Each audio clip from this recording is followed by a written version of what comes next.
Welcome to the Dynasty Dummies podcast. I am Zac Reed, and I am joined by JMIc. And I thought I was done with the rookies. I thought I was done talking about this rookie class. I've been holding this rookie class in my hands for the better part of 4.5 months. And it turns out that it was the other way around the whole time. This rookie class has been holding on to me. It's not done with me yet. I want to talk a little bit more. Before we do that, though, JMIc, how are you doing this evening? Let's. I miss you. Thursday nights are becoming so much fun. I get to see your face. I get to hear your voice. I get to chop it up. This is awesome. Rookies come back. It's good to be here with you, Zac. I'm happy to continue to talk rookies. I'm happy to continue our Thursday night voyages, and it's almost like some weird sort of inception where you're holding the class in your hands, but what you're really holding is like a snow globe. You think you have all of it together, and really you're the one in the snow globe that's being held by the rookie class. And so with all the snow and chaos shaking around you, you think, oh, the world's kind of crazy. No, you don't have the control that you think you have. And I think that's what we're all experiencing right now.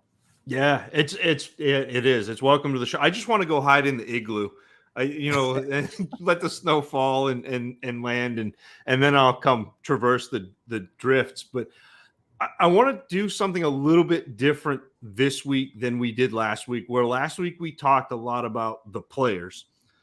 I want to start off by saying every single podcast that I've listened to, every single Twitter talking head, every single Dynasty analyst, they're all telling you to trade back and trade out of this class. And if everyone tries to do that, it doesn't work. Not everyone can trade out because somebody has to trade up or trade in order for that to work. And so I think we're at this weird place with this class where there's actually going to be value looking at spots where you can trade up. And I also want to take a look at, for the people who are in leagues that are not Russ Fisher Dynasty Outhouse trade addicts leagues, where maybe you can't trade. Maybe that just doesn't happen in your league. So there are a couple of different scenarios that I want to look at with this class that I think are being overlooked. I think that aren't being talked about. And that's where we fall in, JMIc, is the places where other people are missing the edges to be gleaned. That's where I want to be. That's where the dummies are. People are like, look at those guys over there picking up the scraps. But if you pick up enough scraps, you have quite a buffet. And you can eat really well for a long time if you're diligent in that. So yeah, let's unpack this idea real quick when we're talking about, and maybe it won't be real quick, but let's talk about trading back, trading up, trading out. And for those that may be new to the space, or for those that may be newer to Dynasty, it's probably something that you've heard somewhere, somehow.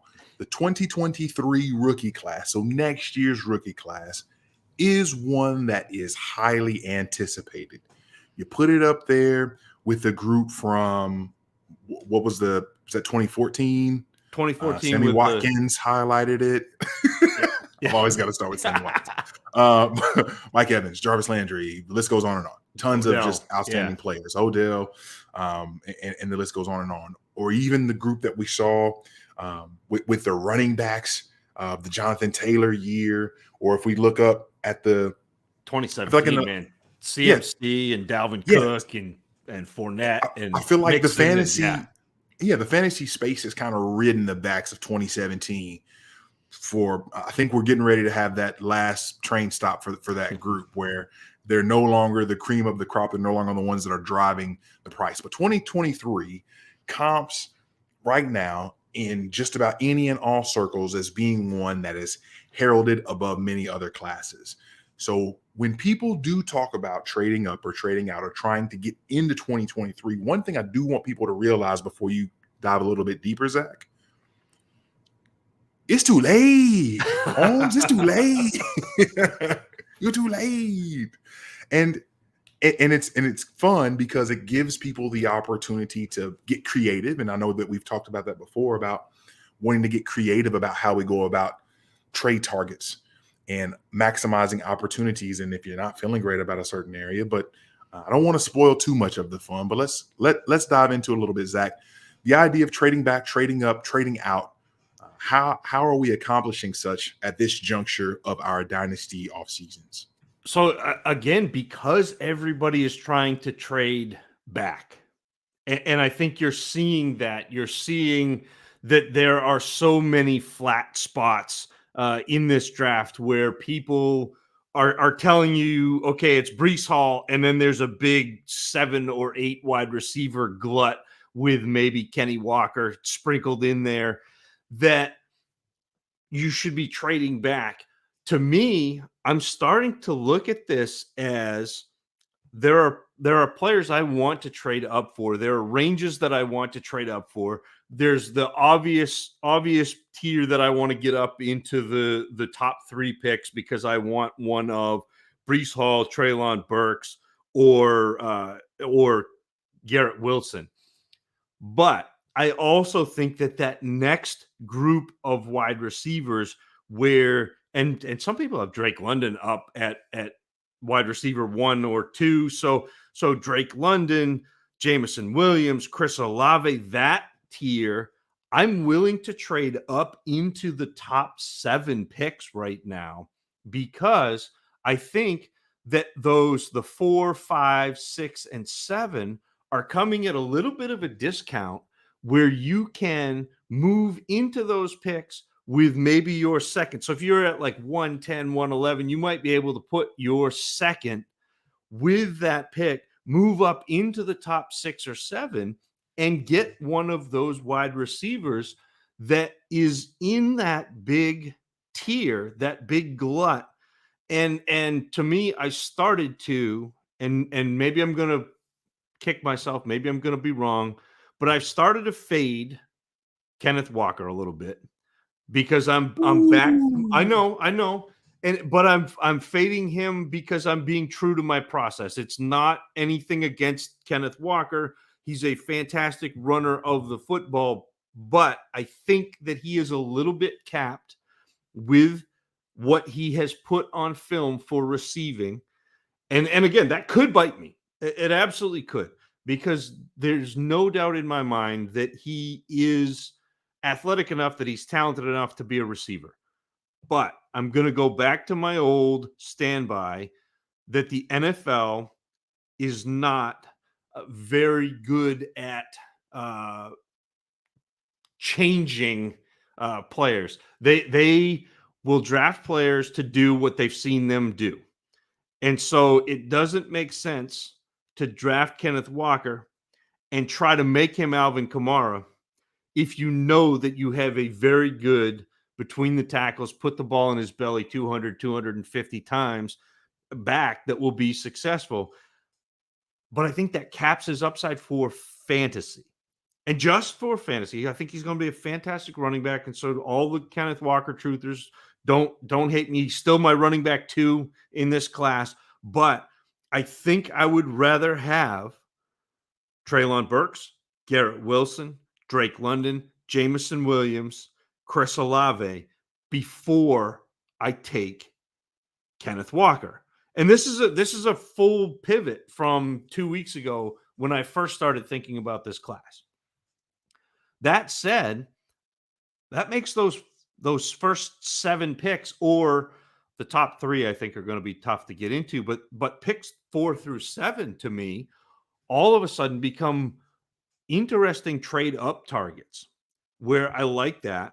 I also like the back end of this first round where if I can get up into like the 210, 211, 212, I'm in the range where I can get George Pickens.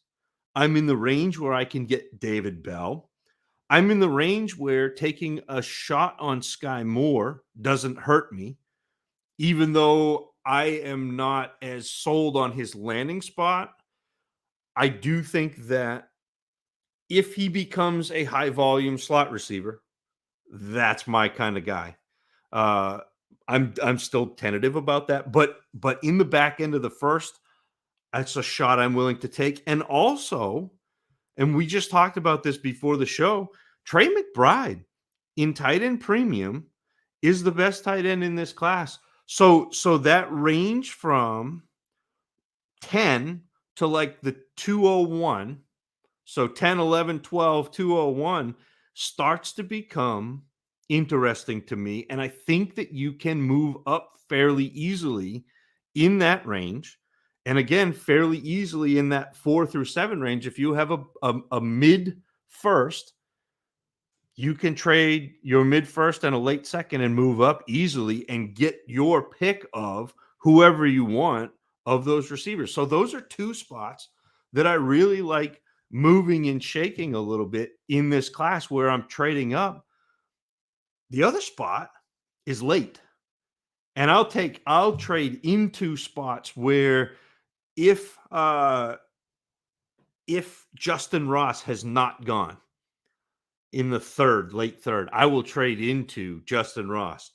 I will trade into somebody like Khalil Shakur, or even in the fourth, like JMIc, I am still shaken by your Jalen Waddle last year. In the fourth, I'll trade in and go get Romeo Doubs in Green Bay because you saw a lot on tape with him. It's a thin wide receiver group. There's nothing that says Romeo Doubs can't be the best receiver in that group. I don't think that Christian Watson is head and shoulders above him as a player yet.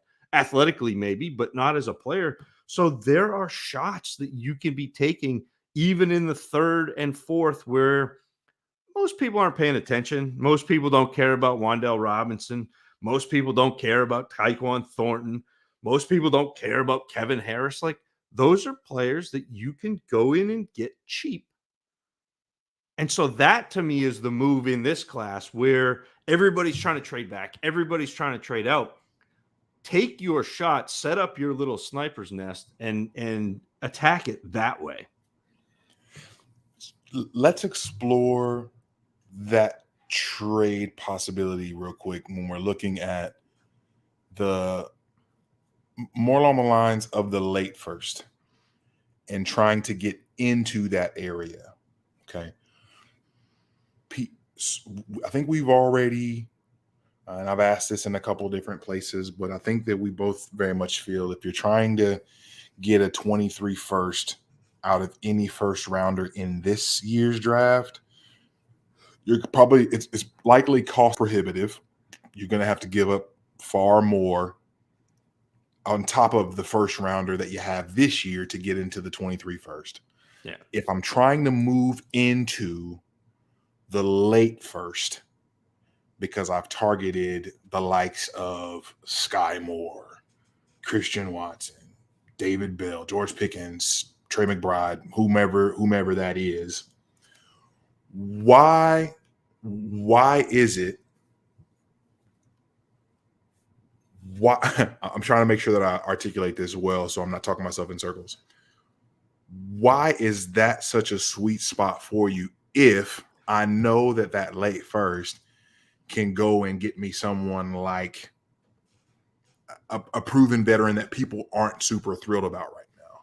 Yeah. It's like, for example, why would I want to do that? And obviously, if it's a person that I'm targeting or I'm excited about because I want that area, great. But why do that versus try to go and get someone that's proven when this area of the group is shaky? And that's absolutely a great question. To me, it depends on your team. If I'm looking for points, absolutely trade out of there. I talked with Peter Howard and Russ Fisher last night on the Dynasty Grind on DLF's live stream, And the name that kept coming up in my mind is Keenan Allen, who's 30. Same. So people are out on him. He's the age cliff. Where Dynasty is very ageist, and we don't believe that once you hit 27, you're going to be able to walk ever again. Keenan Allen was again a wide receiver 1 last year. He's probably going to be again this year. His quarterback situation didn't change. He still got Justin Herbert throwing him the ball. He's still a great player. He still gets open. So, yeah, absolutely. If you're looking for points, then that is absolutely the move. Trade out of from 108 back. If you can go get veterans that are productive, absolutely. And maybe even higher than that. Like, if you're not sold on Olave, all of a sudden you're up to 106. Keep moving until you're confident in these players. And side note, you shouldn't be confident in any of these guys. Like, that's where we're at with this class. That's why everyone's telling you to trade out in the first place, is because there's not a lot of confidence. There's not a lot of consensus. Nobody knows. We've just taken all our draft notes, all our rookie write-ups, all our film notes, and we just thrown them up in the air. We're back to the snow globe analogy, but that's what's going on. Like, everything is just flying around. We have no idea. And so, absolutely. And I think we get caught up in this. There are 3 different types of value to me. So there is perceived value of players, which is like ADP.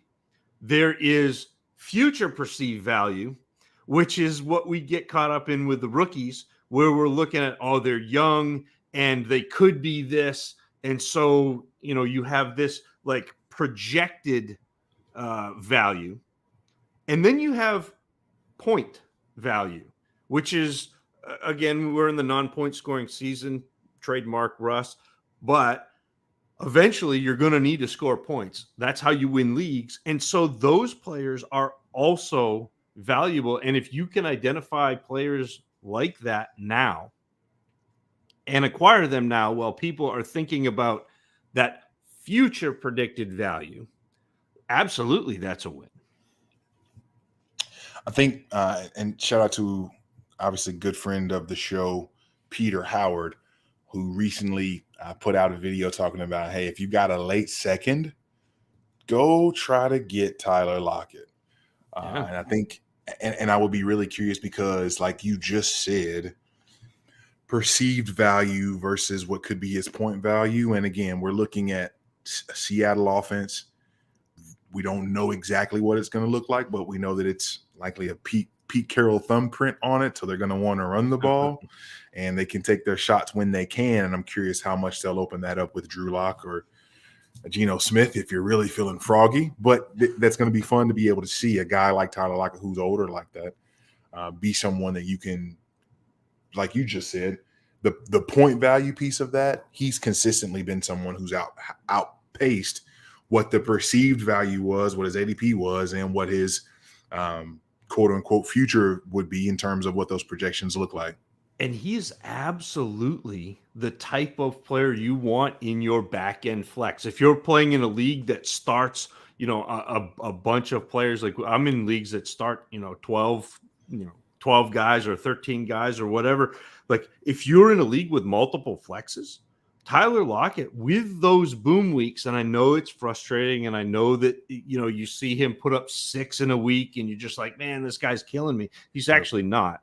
Like, that's pretty typical of a back end flex. What's not typical of a back end flex is that week where Tyler Lockett goes off for like 7 for 140 and 2 touchdowns, because you're not usually getting 30, 35 points out of your flex, where Tyler Lockett can do that. And I think that's one of the little psychological things, and it's both roster construction and lineup construction.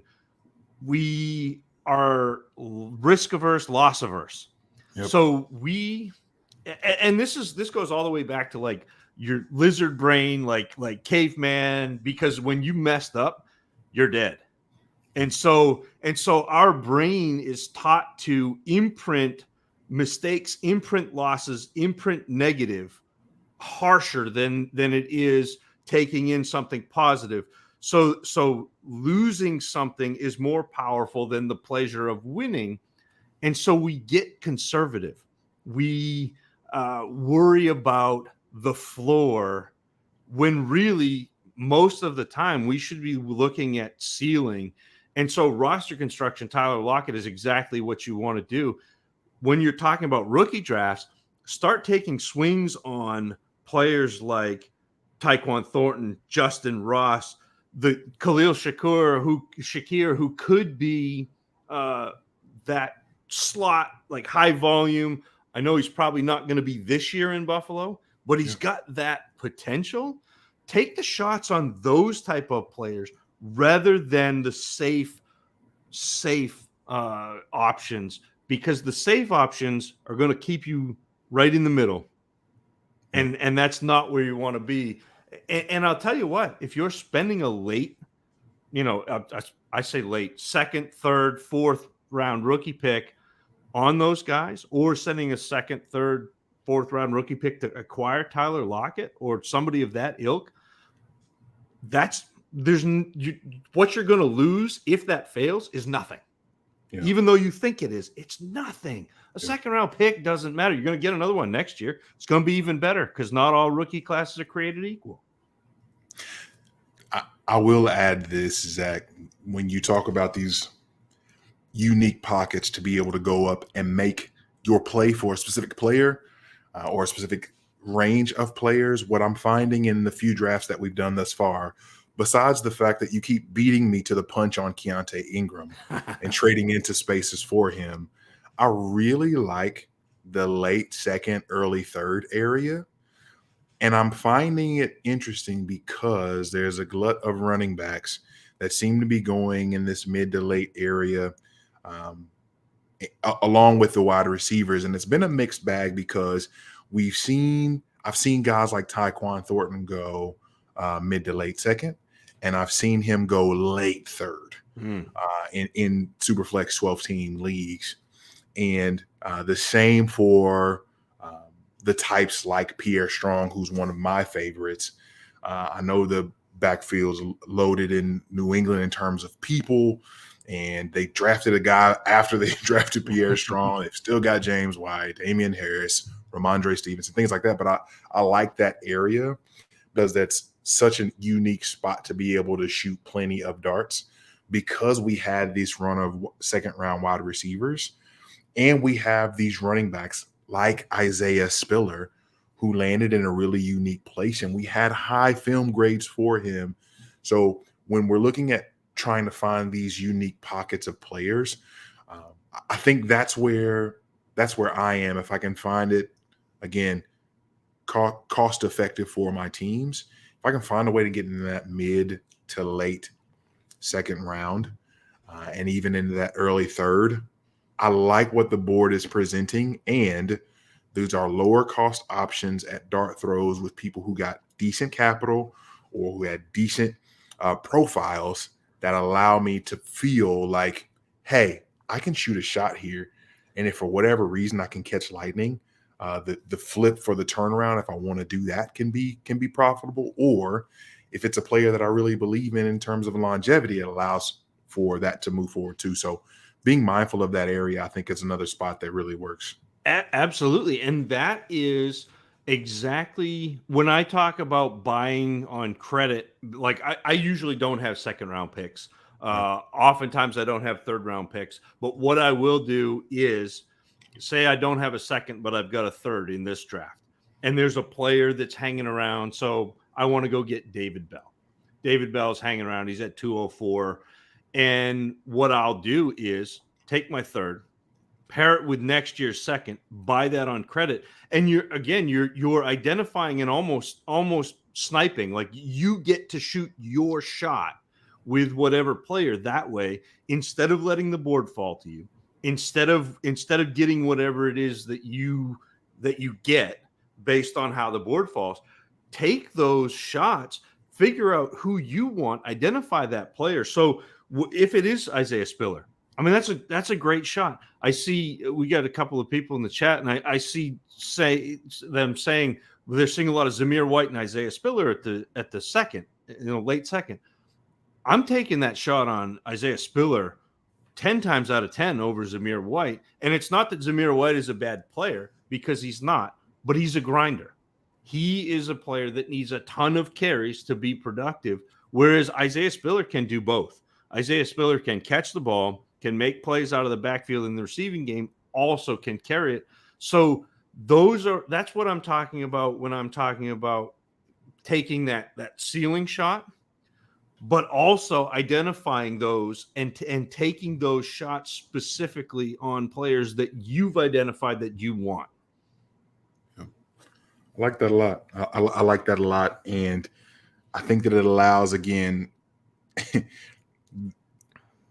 the creativity for which you can go about getting deals done is something that I think is not explored nearly enough, because it gets really exhausting at times in certain leagues trying to shoot your shot. It gets really exhausting when you get a decline and no counter, or maybe there's not a lot of activity in your league, and that can become discouraging to a large degree. Last season we had 13 skill players go in the first round, which made for a lot of fun for first rounds and beyond. And this year we see 7 fantasy viable players go in the first round, no running backs, but the running back is the one that's going 101, one quarterback, right? No tight ends. And so I think that's something else that we need to talk through and explore, Zach. We're in these leagues. We want to be able to move. As you mentioned at the top, so many people are talking about trying to move and trade out and trade back and all these different things. Every league is its own economy. Every league is its own market. So how am I supposed to navigate, Zach, these leagues where the activity is low, or I'm shooting my shot and I'm not getting much traction in my league? How am I supposed to operate in that environment? So at that point, either you do the rust where you start to make small trades. You start it low. You start down at the back end of your roster. So we're not making a blockbuster, because if you can crack that seal in a league and make a trade or two with different people, different managers in your league, all of a sudden other people start to see movement. They start to think about their rosters. They start to get ideas, and that can open up your league.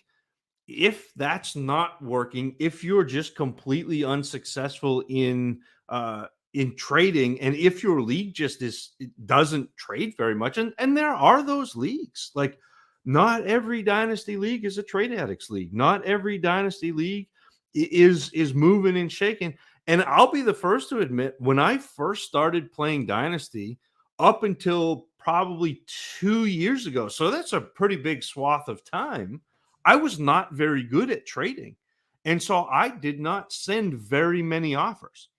I'll trade if you offer me something, but I'm not going to go out and actively make offers until I got comfortable with the idea of valuing trades, and with the idea that I don't care what other people think about my trade.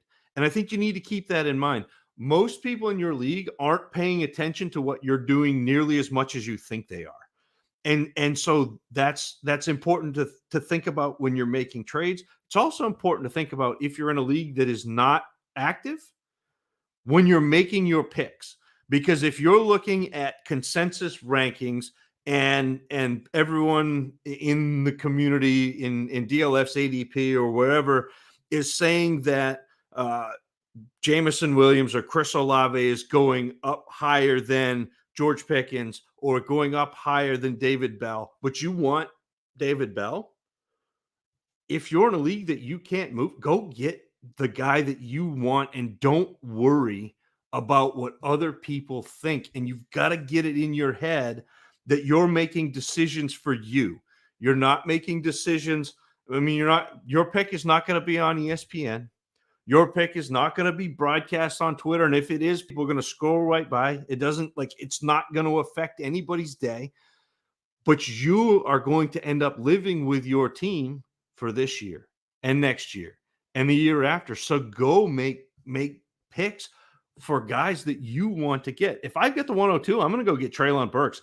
I don't care that everybody loves Drake London. I don't care that there's positional scarcity and Kenneth Walker is there. Like, I'm going to make the pick that I want to make. And if that's not the pick that you want to make, go make the pick that you want to make, because you're the one who's got to live with it. And Zach, I'm so glad that you prefaced this, because I think this is a key in so many ways for your leagues. If you're not able to get traction, and someone was just talking about this in the chat, shout out to you, Todd.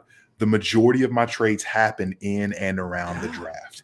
And that's a beautiful thing, because this is the one time in the year outside of the actual season that everyone's taking a look at their rosters. Everyone's logging in to see what's happening, even if they don't have picks, even if they don't have a ton of time or resources invested into this specific draft. It happens so often that this is a great time for attraction. And when you're looking at trying to make moves, when you're not able to really get the traction that you want to try to cascade trades, buying back on credit, Zach, that's such a fantastic point. And you've made it many times before. And I always enjoy hearing it, because it's a great reminder of not letting the draft fall to you, because so many times there are the words out there, let the draft come to you, be water, all these different things. And they're not necessarily bad or wrong advice per se, but when you're putting in the work and when you have conviction, shoot your shots. And it is okay to trade a lot and to feel like, or have people in your league feel like, you didn't win a trade or you didn't get the value that you should have gotten. I would have given you more. Why didn't you? Like, no. The beauty of it is you paid your league fee, so you get to run your team the way that you want to. So shoot your shot. If you want to buy back on credit, that's such an easy way to get into certain pockets of the draft. Sweet. I really want to be able to get in this 301. Hey, I'll send you my 311 and next year's third, or next year's second. And I'm happy to be able to jump in and take the person that I really like here. The ways, and again, I talk a lot about trying to be creative with how we make those things happen. And these are small steps. There are going to be some leagues where you can trade literally hundreds of times over a few years span. And there are going to be some leagues that don't trade 10 times over a 2-year span across the entire league. And so small ways to be able to find your spaces, have conviction about what the work that you've put in is pointing you towards and being excited about. I'm all for it. And again, those are all ways that say this is a low cost investment from a time perspective and from an actual resource perspective that allows you to be able to maneuver the way that you want to maneuver in your leagues. And I think that's a brilliant piece that is probably less utilized than it should be, because that's something that I feel like is a really simple concept that isn't executed much in leagues that I've been in. It's such an interesting thing, because rookie picks are simultaneously the best capital. I mean, it's currency. So it's the best way to acquire players, whether you're drafting or trading rookie picks. So it's incredibly valuable as currency, your rookie picks. But it's also a replenishing asset. So you have this like two sides of the coin, where it's incredibly valuable. You can take shots and acquire players and make trades and make your team better. But at the same time, it's not the end all be all if you trade one of them, because you're getting more next year. And you're getting more the year after that, and you're getting more the year after that. And that's the great thing about Dynasty to me. And we've talked about this a couple of shows ago. The best part about Dynasty, yeah, the team building's great. Yeah, the rookie drafts are great. Yeah, the best part about Dynasty is that continuity year over year over year, where you're playing and you're building relationships with the people in your league, and it continues. And so if you are in a stable league, if you're in a good league, which you should be, and if you're not, find one, because man, there's nothing like a good dynasty league. And JMIc, you and I are in several together that are just awesome. Like I have so much fun in them.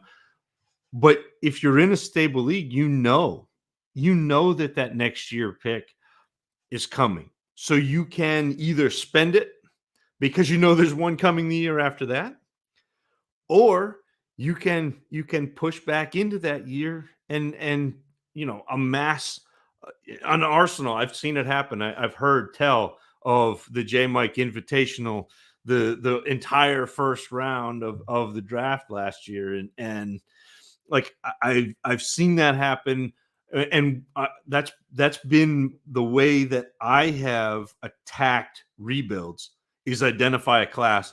If you were listening to us 2 years ago, you're going to be very happy about all of your 23 firsts, because that was a class that we identified a couple years ago as, trade two players who are worth second round picks, trade one of them for a second this year and the other one for a 23 first, and see what you can do in terms of acquiring value that way, building a team through a rookie draft if you identify a class. And man, the 23 class is going to be fun.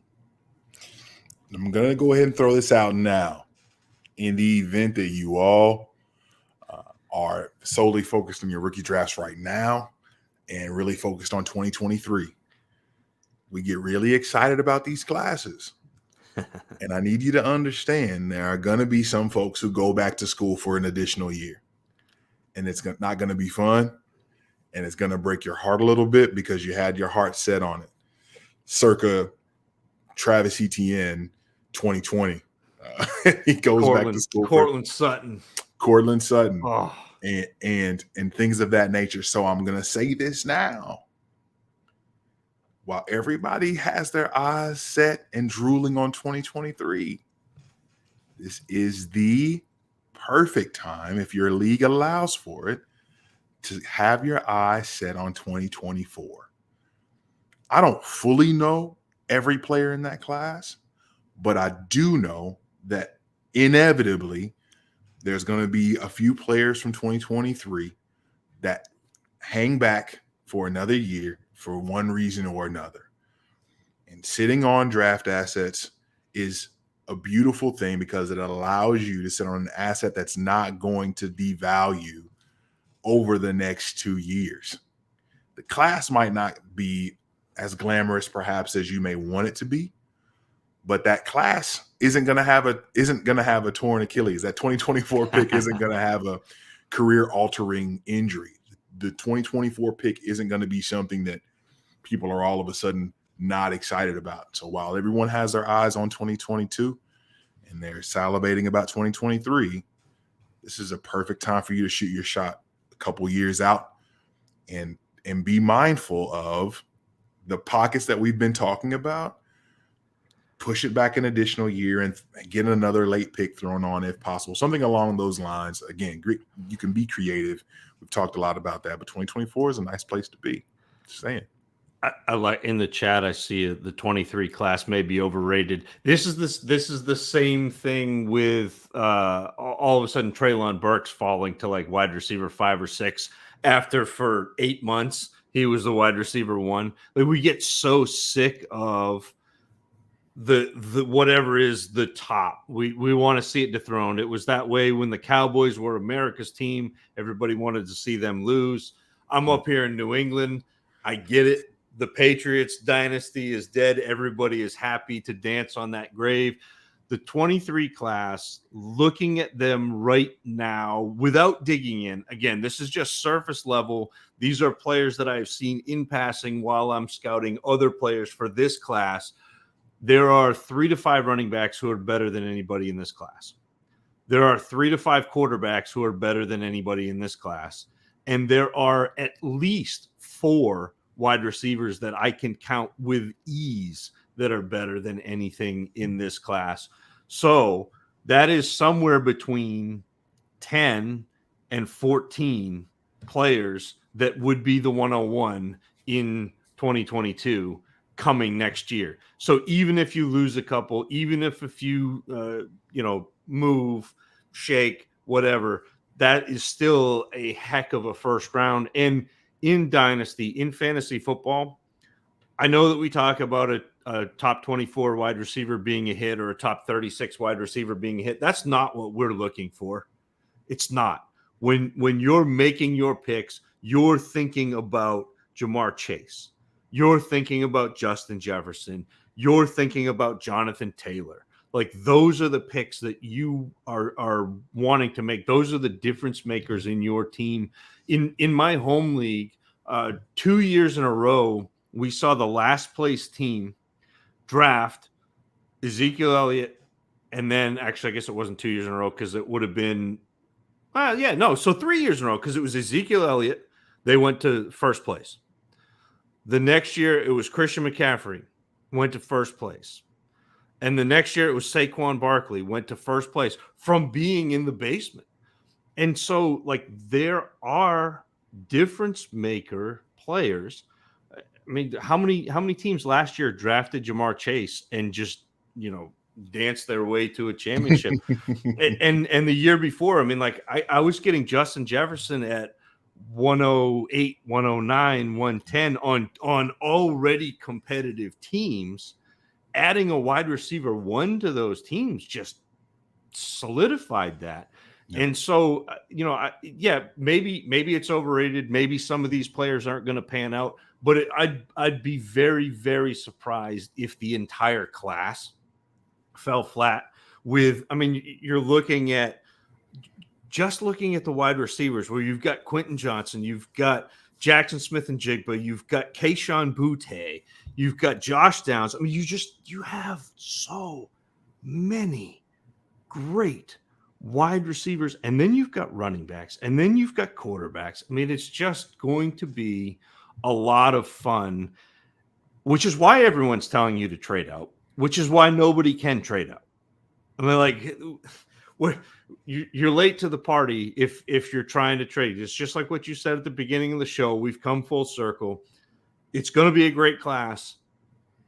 You probably can't get into it right now. If you can, it's going to cost an awful lot. I think in season is a better time to attack getting into the 23 class, because you're going to be able to trade into the back end of the first with teams that are competing and give up assets that are point value, but not necessarily future value to get those back end picks. And those back end picks are actually going to be good players. I mean, not everybody's going to hit, not everybody's going to be a superstar, but this class is going to be better than average.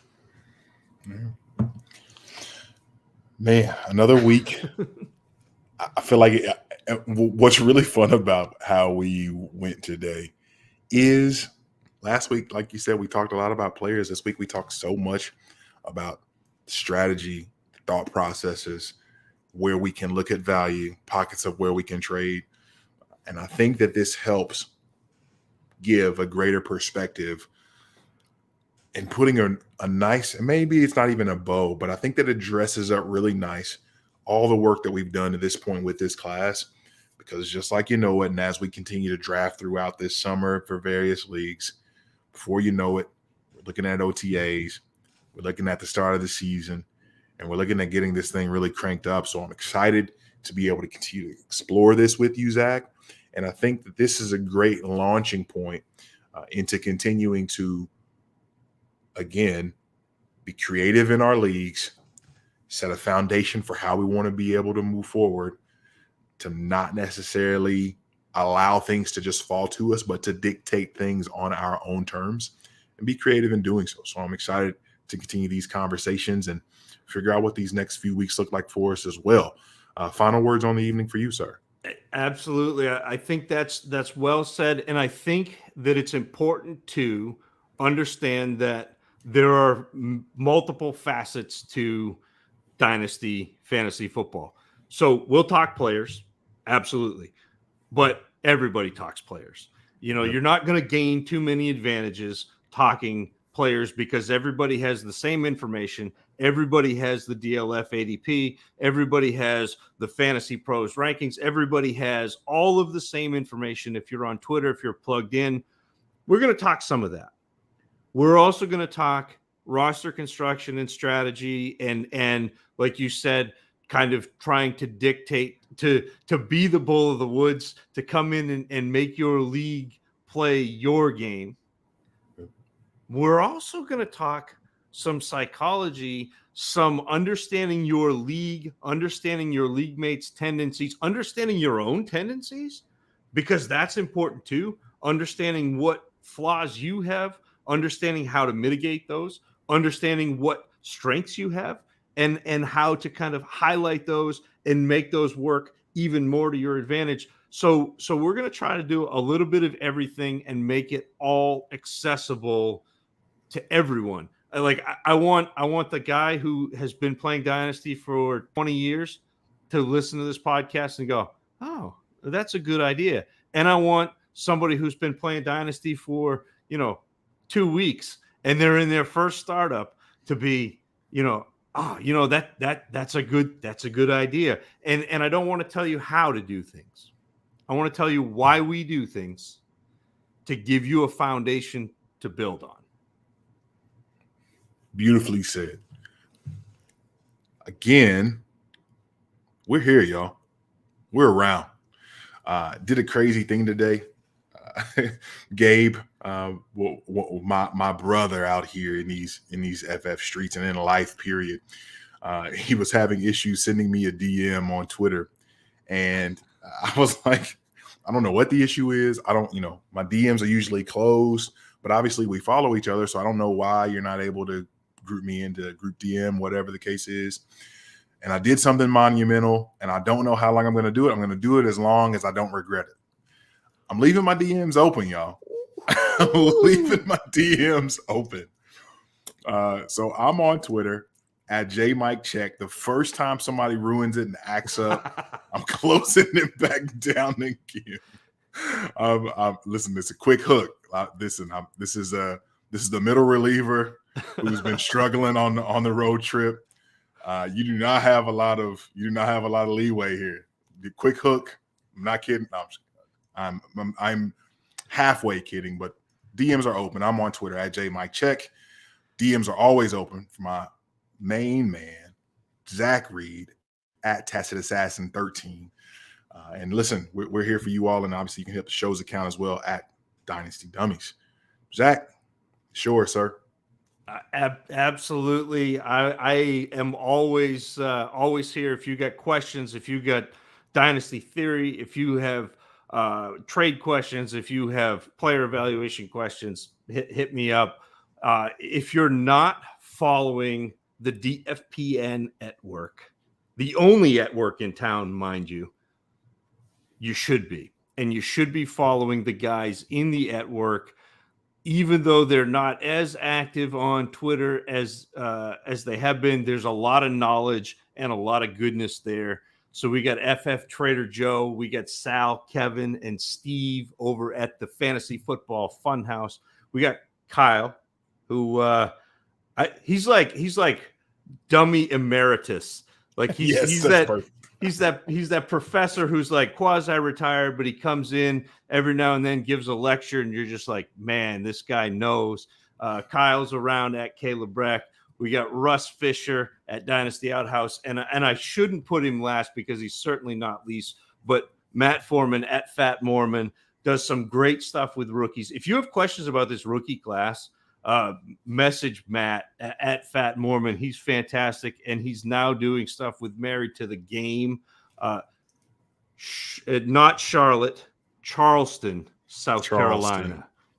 Charleston. I pooched that last week, so I want to make sure I get it right this week. But follow those guys. Not only are they a great source of information, but they're also great people. They're our family. It's the DFPN at work. It's more than a network. It's a family. So we appreciate you listening. This has been the Dynasty Dummies. Peace. And now Where's the button, Zac? For the button. Where's the button, Zac? I double clicked it.